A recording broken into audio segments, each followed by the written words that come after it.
Hello दोस्त, कैसे हो आप? सब अच्छे हैं सर। आप कैसे हैं? मैं भी बहुत अच्छा हूँ।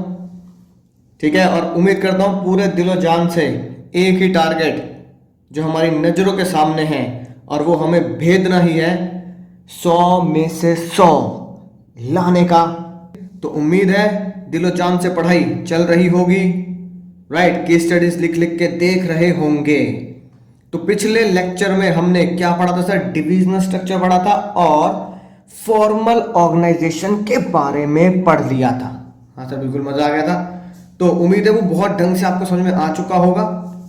राइट, तो पहले बात कर लेते हैं कि जो हमने आपको क्वेश्चन दिए थे, क्या वो केबीसी पहेलियां आप बुझा पाए क्या नहीं बुझा पाए?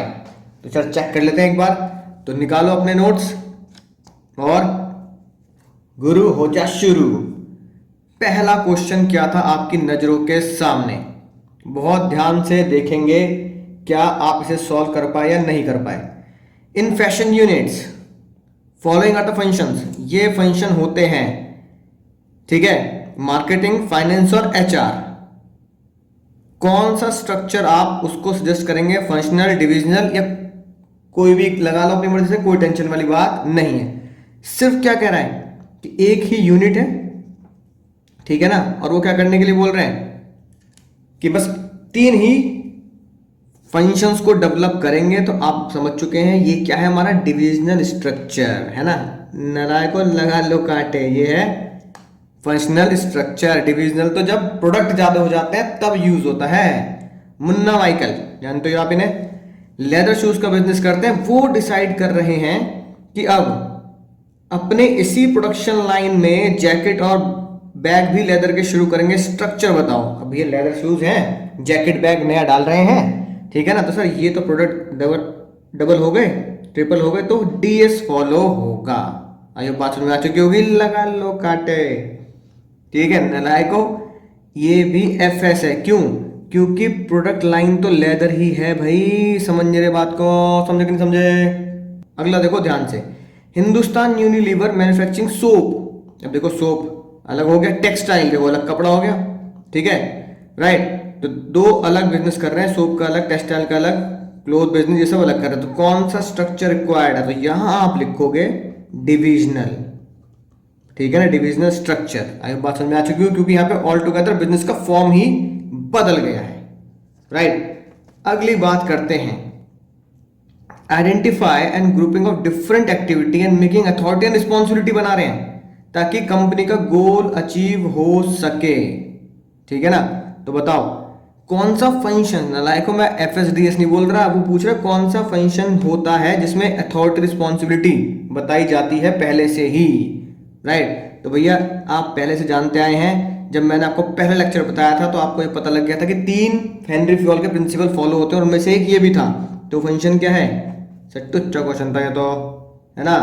Organising divisional structure is required even to company using functional structure when the company add more product। True या फॉल्स?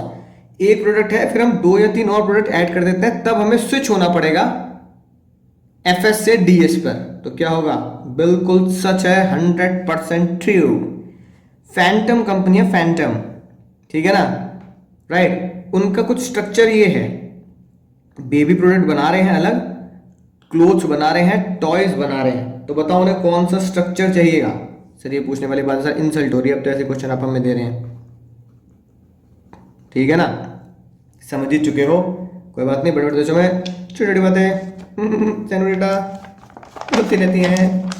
अगले क्वेश्चन पे आते हैं, अ टॉल स्ट्रक्चर। ये है मजेदार question. Tall structure has narrow, no span, wide या less level of management. Right, अब ये क्वेश्चन इंपॉर्टेंट पता क्यों है? क्योंकि ये आपके एनसीईआरटी का क्वेश्चन है। टॉल स्ट्रक्चर यानी अगर स्ट्रक्चर कंपनी का सीधा स्ट्रेट लंबाई में है, ठीक है, तो इसका मतलब लंबाई में क्या होगा? नैरो स्पैन ऑफ मैनेजमेंट होगा।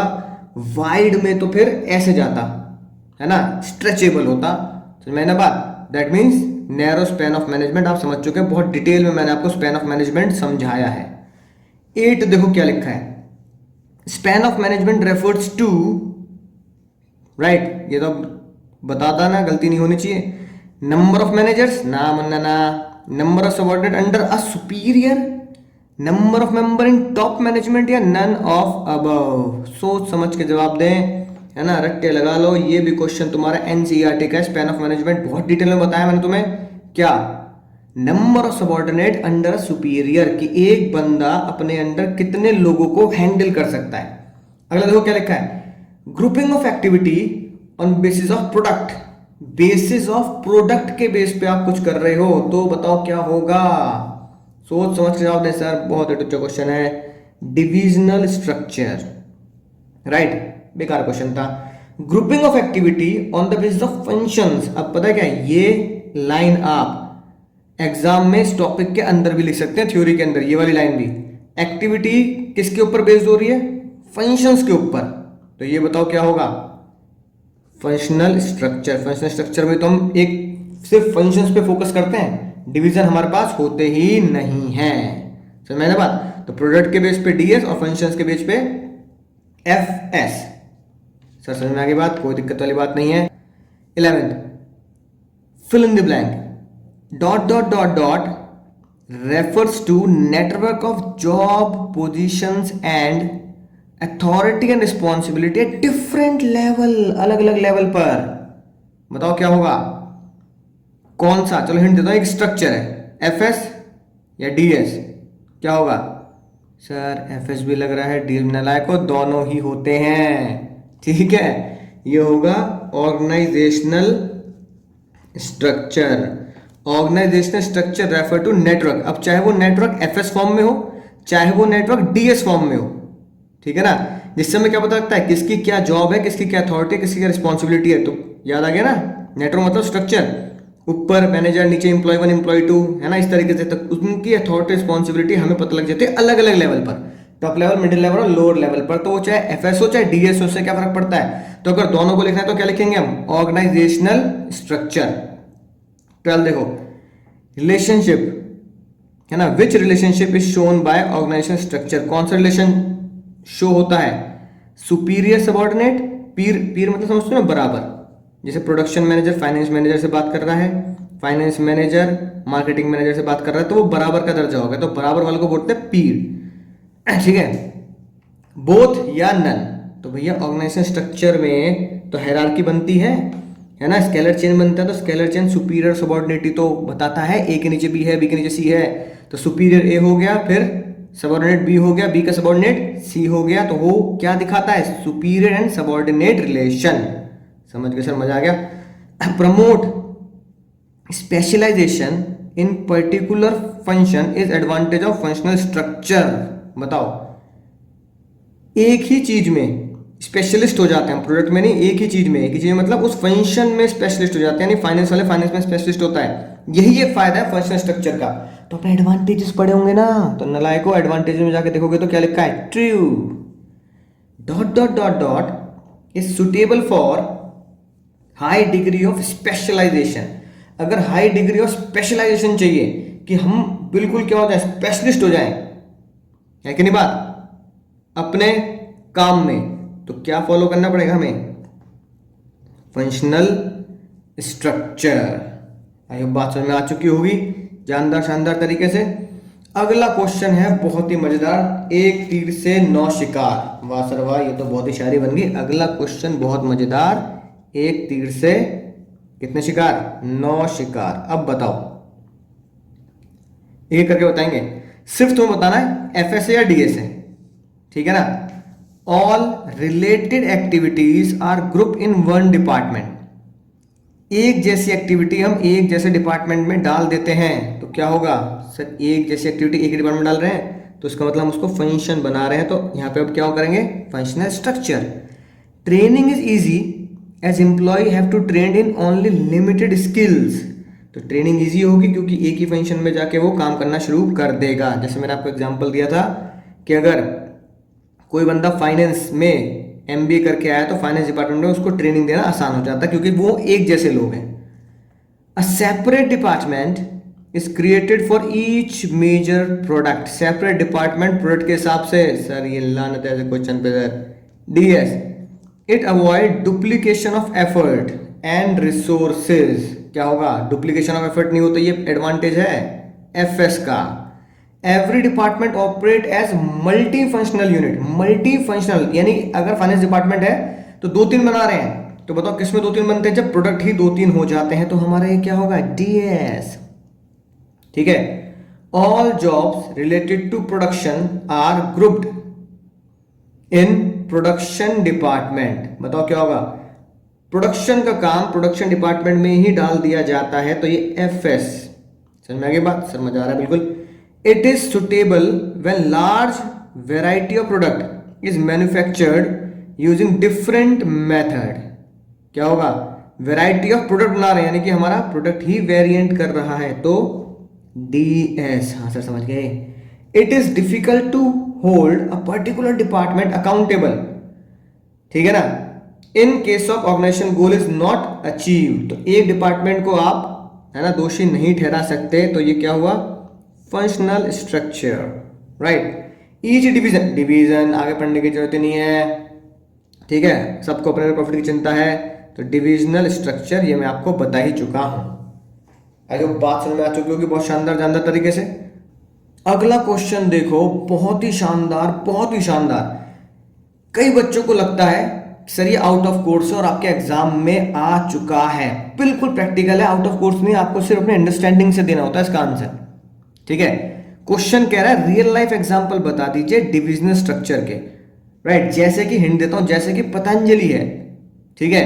अब वो पतंजलि दवाइयां भी बना रहा है, प्रोडक्ट हो गया, साथ साथ वो है ना खाने पीने का सामान एफएमसीजी प्रोडक्ट यानी कि घरेलू सामान भी बना रहा है, उनका अलग प्रोडक्ट हो गया।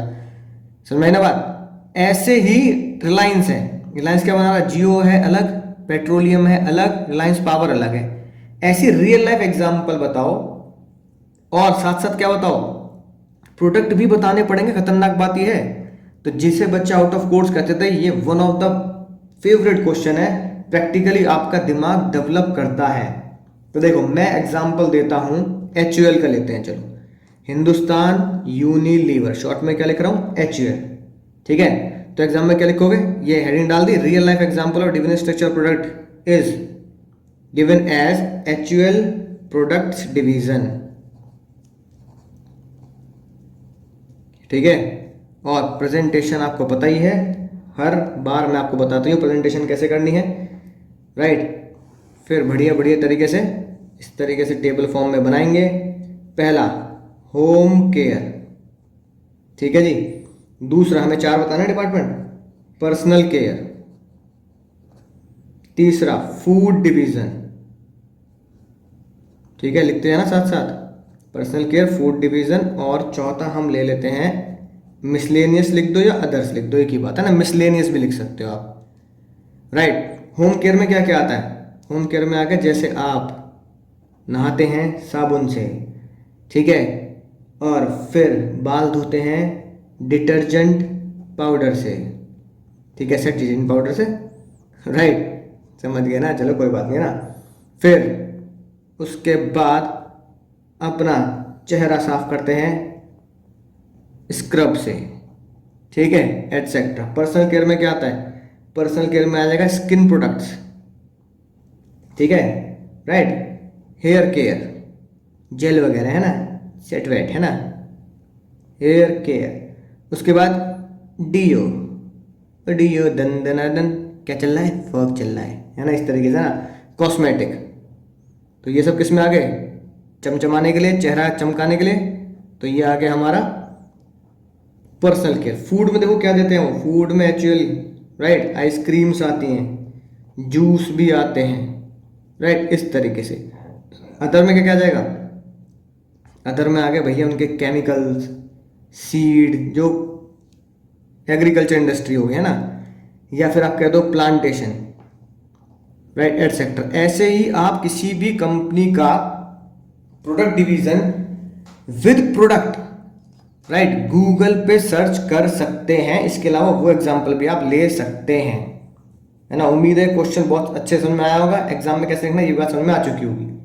ऐसे ही मैंने आपको एक और क्वेश्चन दिया था, on the basis of area, right, on the basis of area. ये था बड़ा खतरनाक कि रियल लाइफ एग्जांपल बताना है ना, डिवीजन का जो एरिया के बेस पे बनाया गया है। अब नालायकों, एरिया का मतलब ज्योग्राफिकल सेंस में अगर मैं बताऊं तो ईस्ट वेस्ट नॉर्थ साउथ, और दुनिया का सबसे बेस्ट एग्जांपल है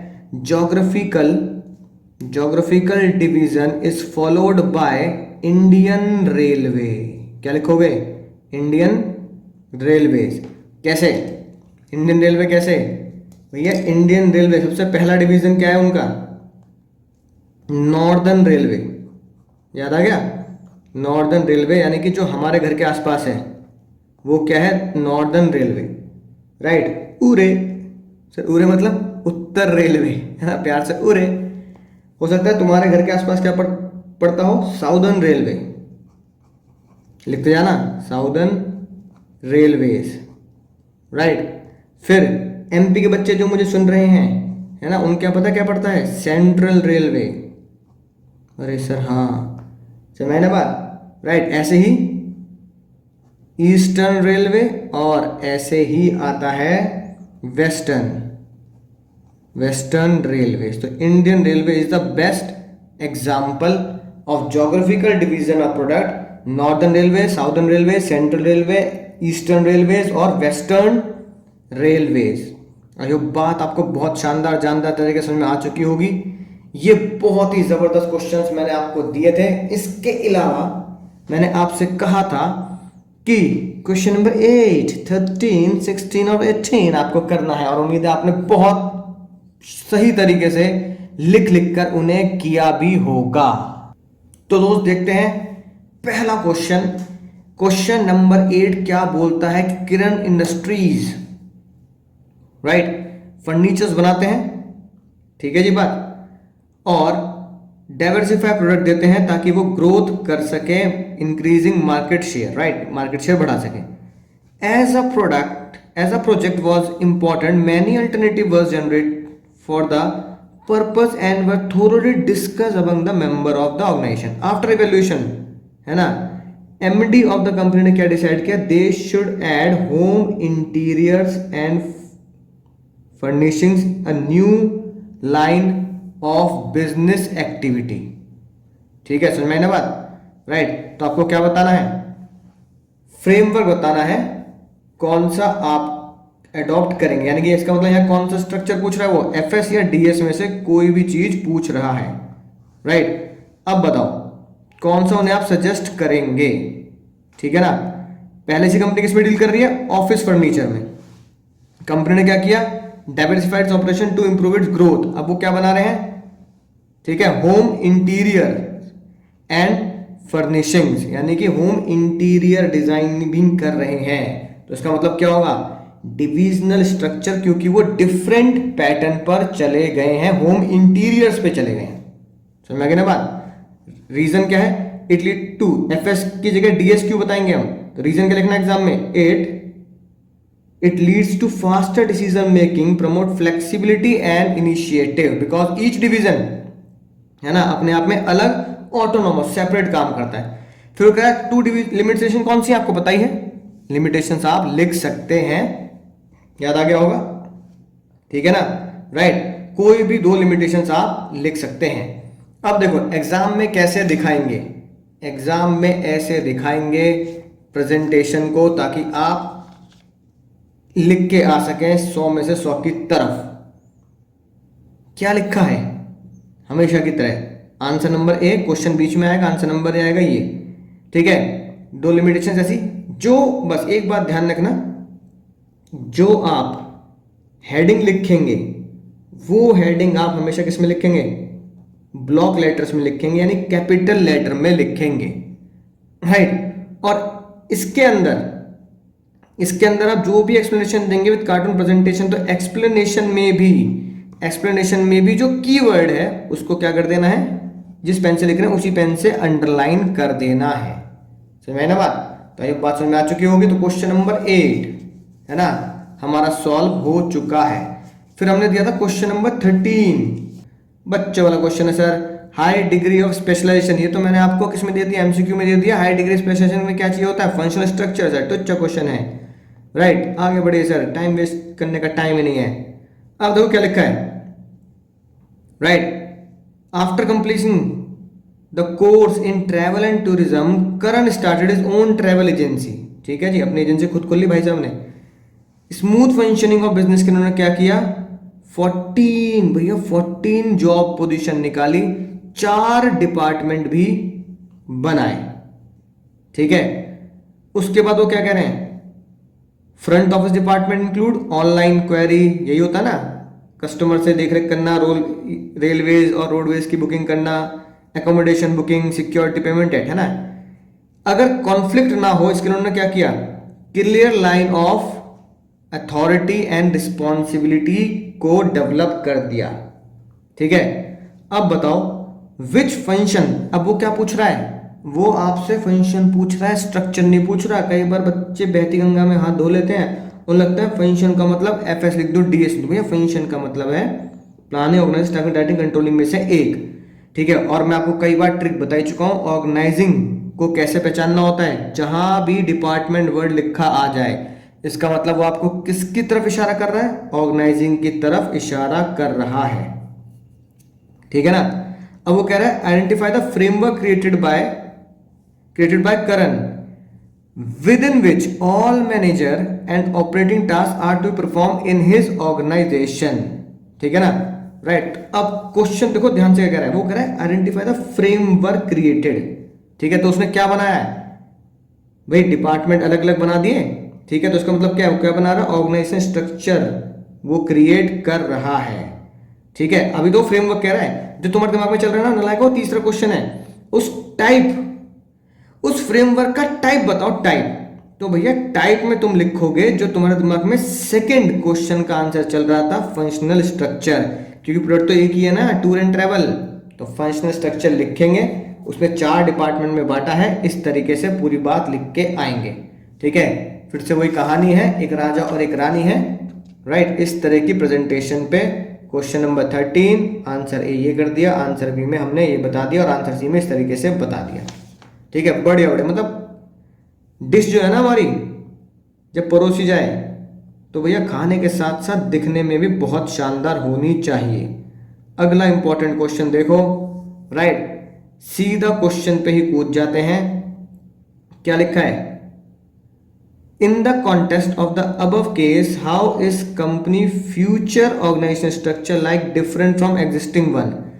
पूछ क्या रहा है, स्टेट 3 पॉइंट ऑफ डिफरेंस, यानी ऊपर पढ़ना ही बेकार है। ये कैसा क्वेश्चन है, ऊपर पढ़ना ही बेकार है, वो पूछ ही ना कुछ ऊपर से, वो कह रहा है बस जो भी स्ट्रक्चर है ना, तो 2 तरीके के, और आपको पता है 2 तरह के स्ट्रक्चर कौन से होते हैं, एफएस और डीएस, उसमें क्या बता दो, डिफरेंस बता दो। तो इनको ध्यान से आपको याद करना है। ठीक है ना। अब कई बार क्वेश्चन कैसे आता है, वो ये बता देगा कि भैया फंक्शनल और डीएस में डिफरेंस बताओ on the basis of formation, responsibility और स्पेशलाइजेशन। इसके वो आपको बेस भी दे सकता है क्वेश्चन में, तो घबराना नहीं है। फॉर्मेशन मतलब ठीक है, एक ही फंक्शन बनता है। डिवीजन स्ट्रक्चर में क्या होता है, प्रोडक्ट से, यानी सिंगल प्रोडक्ट होता है। रिस्पॉन्सिबिलिटी डिफिकल्ट होती है ना, राइट, एक डिपार्टमेंट के ऊपर कि भाई सारी जिम्मेदारी उसके ऊपर डाल दें। यहां आपको पता होता है एक प्रोडक्ट की रिस्पॉन्सिबिलिटी आप एक बंदे के ऊपर या एक डिपार्टमेंट के ऊपर डाल सकते हो। ये फंक्शनल स्पेशलाइजेशन होते हैं और ये प्रोडक्ट स्पेशलाइजेशन होता है। ठीक है, आई होप बात आपको बहुत अच्छे समझ में आ चुकी होगी, क्वेश्चंस भी समझ चुके होंगे, और जो मैंने आपको केस स्टडी दी उसको प्रेजेंट कैसे करना है। राइट, एग्जाम में डिफरेंस हमेशा ऐसे ही क्या बना के आना है, बॉक्स बना के, टेबल बना के ही प्रेजेंट करना है।